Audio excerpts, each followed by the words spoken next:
Hey, selamat datang guys. Baik lagi bersama dengan gua di sini Michael. Lama banget gak jumpa. Kali ini tim halaman belakang podcast. Kayaknya kita akan mulai ganti nama channelnya menjadi halaman belakang kuburan. Karena diingat-ingat kalau podcast itu kan kita spesial di platform yang sebelah tuh, bukan di sini. Jadi tim halaman belakang kuburan kali ini akan membawakan sebuah topik atau sebuah cerita yang dikirimkan oleh sahabat kita. Tapi sebelum itu, kalau misalkan kalian sudah nonton podcast kita atau channel kita, video-video telusur yang lainnya, kalian jangan lupa dong nyalain lonceng notifikasi atau follow. Untuk bagi yang belum follow baik Instagram atau TikTok kita, jangan lupa subscribe, komen, dan juga tombol lonceng jempol ke atas. Please banget bantu channel kita agar terus bisa berkembang. Semakin hari akan semakin baik.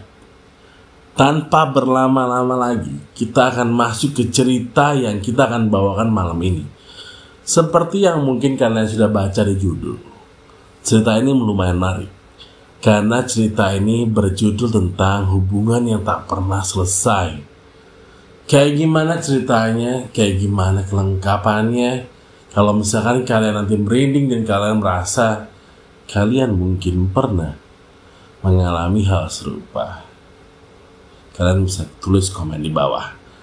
Tanpa berlama-lama lagi kita akan masuk ke ceritanya.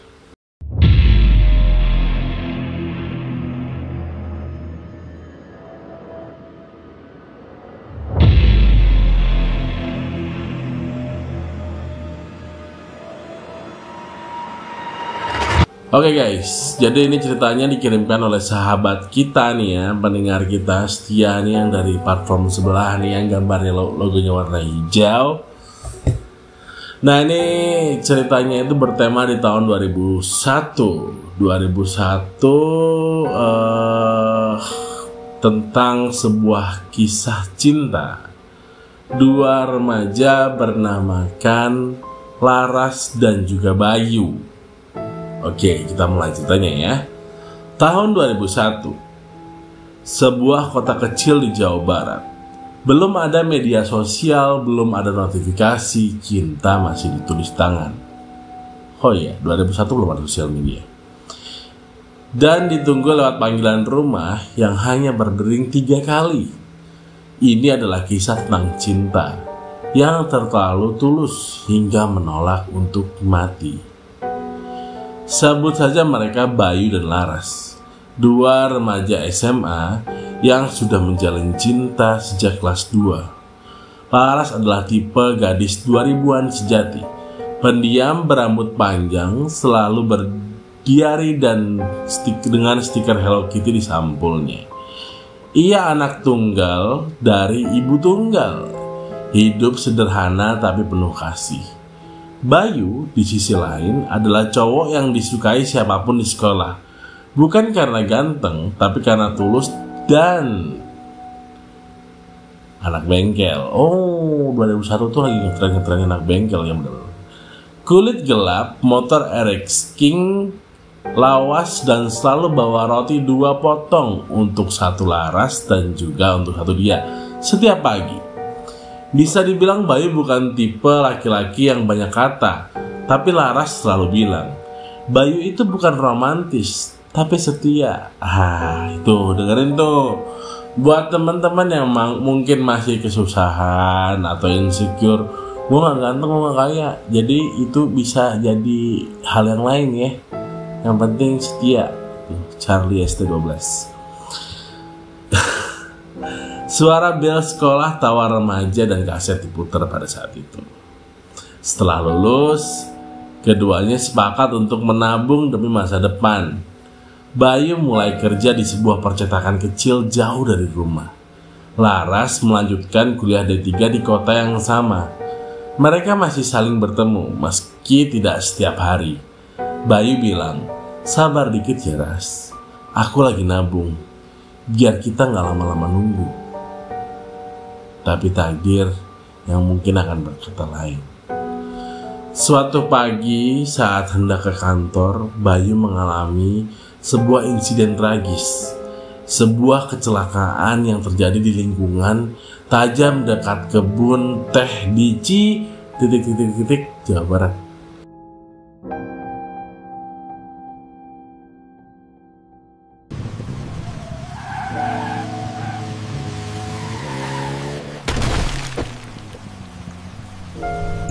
Motor RX King-nya ringsek, tubuhnya terpental ke semak, dan disitulah dia meninggal sendirian.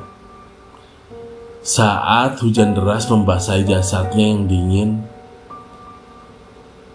sendiri dia merasakan kesakitan hingga ajal datang menghampirinya.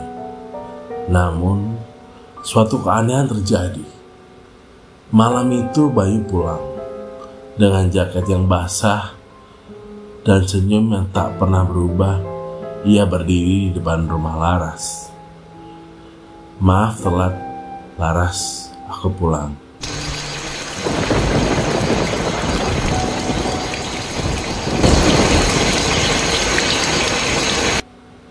Laras tidak tahu.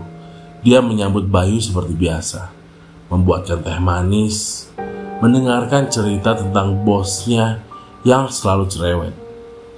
Satu hal yang tidak Laras sadari, Bayu tidak pernah menyentuh cangkir tehnya. Dia tidak makan, dan tubuhnya selalu dingin. Cuaca pada saat itu memang hujan. Namun setelah waktu yang dialami Bayu bersama dengan Laras, begitu juga teh dan beberapa cemilan, tidak merubah suhu tubuh Bayu. Tubuhnya masih tetap dingin dan juga pucat pasi. Hari demi hari berlalu, tahun berganti. Laras tetap menjalani hubungan dengan Bayu, bahkan tanpa sadar bahwa dia mulai menarik diri dari dunia nyata. Teman-temannya Dian, Yuyun, dan Reza berusaha mengingatkan mereka semua tentang berita tentang kematian Bayu dari koran dan pengumuman sekolah. Tapi Laras selalu menolak.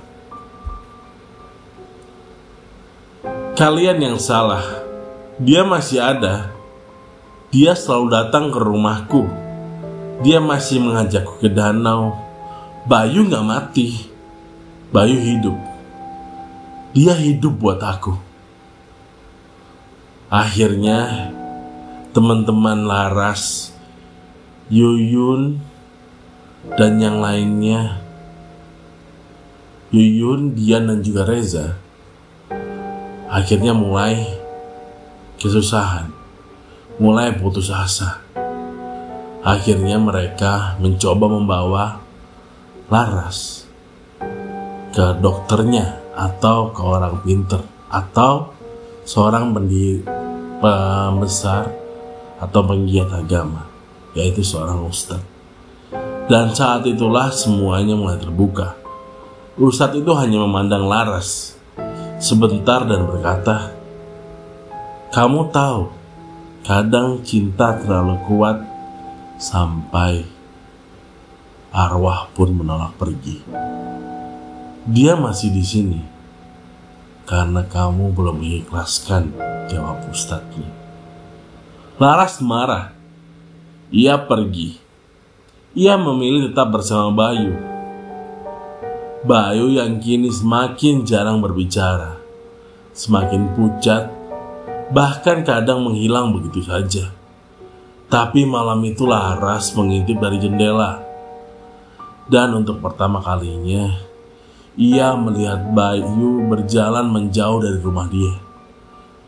Tubuhnya tak menyentuh tanah, langkahnya hampa, dan di belakangnya bayangan hitam panjang mengikuti.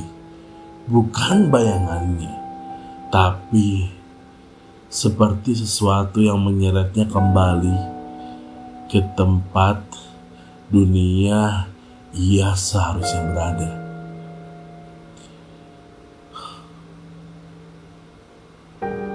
Besoknya, Laras tidak masuk kuliah. Ia menutup diri Ia masih terpukul oleh sebuah kenyataan yang mungkin sulit diterima dan dipahami oleh batin Laras. Ia akhirnya menulis sepucuk surat. Bayu, kalau kamu memang sudah mati, jangan pergi sendiri. Kalau cinta ini memang harus selesai, maka biar aku menyusul. Lalu beberapa waktu setelah Mbak Laras menulis surat tersebut, dia menghilang dari kabar teman-temannya. Tidak masuk sekolah, tidak ada surat kembali, tidak ada kabar apapun dari Laras. Setelah sekian lama, teman-temannya pun mulai curiga. Akhirnya teman-temannya mulai mencoba untuk mendobrak tempat di mana Laras tinggal. Laras ditemukan tak bernyawa di kamarnya. Kepalanya bersandar di bingkai foto mereka berdua, dengan pakaian yang sama saat seperti mereka pertama kali nonton film bersama di bioskop. Setelah kejadian itu, orang-orang berkata, malam itu beberapa warga melihat dua sosok di tikungan C. Seorang pria dan wanita berjalan pelan. Tangan mereka saling menggenggam. Tapi yang membuat kuduk merinding adalah wajah mereka tidak bercahaya, kosong, tapi saling menatap satu sama lain, seolah berkata, kita akhirnya bisa bersama selamanya.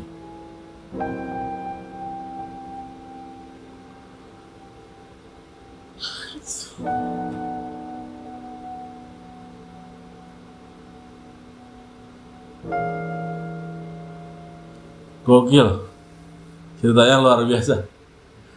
Cerita itu pendek ya nggak apa-apa lah. Ini untuk awal kita mulai dari halaman belakang podcast masuk ke halaman belakang kuburan. Ini awal cerita yang pendek lah, gak begitu panjang, takutnya kalian juga boring. Pendek tapi kisah seorang Laras dan juga Bayu luar biasa banget ya. Gokilnya setelah tahunan, kalau kalian dengerin video ini atau YouTube channel ini sekali lagi tentang video ini, kalian dengerin dari awal. Setelah tahunan, Laras gak tahu kalau Bayu itu udah gak ada. Gue gak tahu deh kenapa bisa gitu. Oh iya, penulisnya ngirimin satu notes kecil di bawahnya. Gue bacain ya. Cinta tidak selalu tentang bersama. Kadang cinta justru tentang kehilangan. Dan bagaimana cara kita belajar melepaskan. Tapi untuk beberapa orang, melepaskan bukan pilihan. Karena bagi mereka, hubungan ini belum selesai. Gila. Oh, ini ada lagi kecil banget bawahnya nih.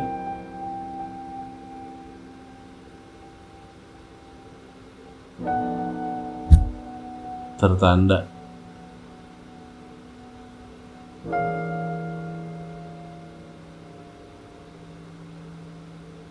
Laras